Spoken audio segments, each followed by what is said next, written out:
regular updates every 6 years, so we're here to give you the lowdown on the 2016 version. Like so many traditional sedans of yesteryear, the new Prius is longer, lower, and wider.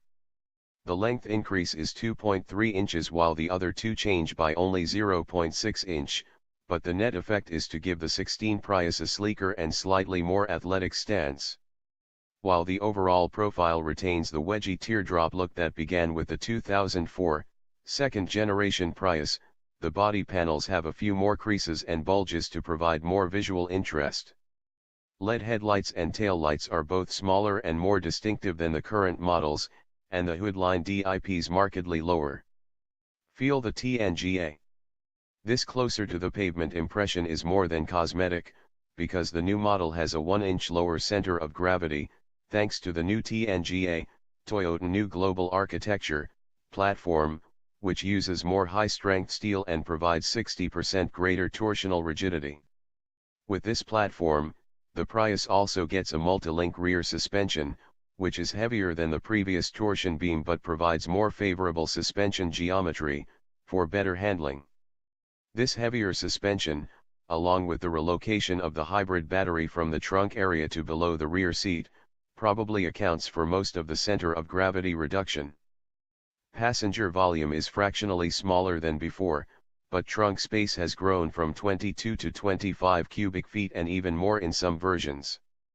Inside, the new Prius retains the traditional central instrument cluster, but the dashboard now sweeps into the doors gracefully and has a very prominent central display with clearly separated HVAC controls.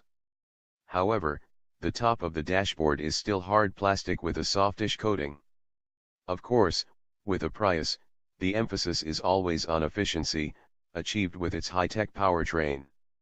This new model employs an upgraded version of the outgoing car's Atkinson cycle engine, with the addition of a cooled exhaust gas recirculation system, and faster combustion due to intake ports that increase tumble in the combustion chambers. According to Kentaro Tomo, a Grandmaster, yes, that's really one of his titles in the hybrid engineering department, the new engine achieves a diesel-like peak thermal efficiency of 40%. Power is down from 98 to 95 horsepower, while the torque peak of 105 lb-ft is maintained, but developed slightly lower at 3600 rpm. On the electrical side, the motor has been downsized slightly, cutting its output from 80 to 71 horsepower and its torque from 153 to 120 lb-ft. But it's also physically smaller and lighter, and the engine's output is limited by the power that the battery can deliver, so there's no effective loss of power. In addition, the power control electronics are more efficient thanks to a more effective cooling layout. And the transaxle has received a major redesign, replacing one of its two planetary gear sets with conventional helical gearing to reduce the number of gears in mesh and to reduce frictional losses by 20%.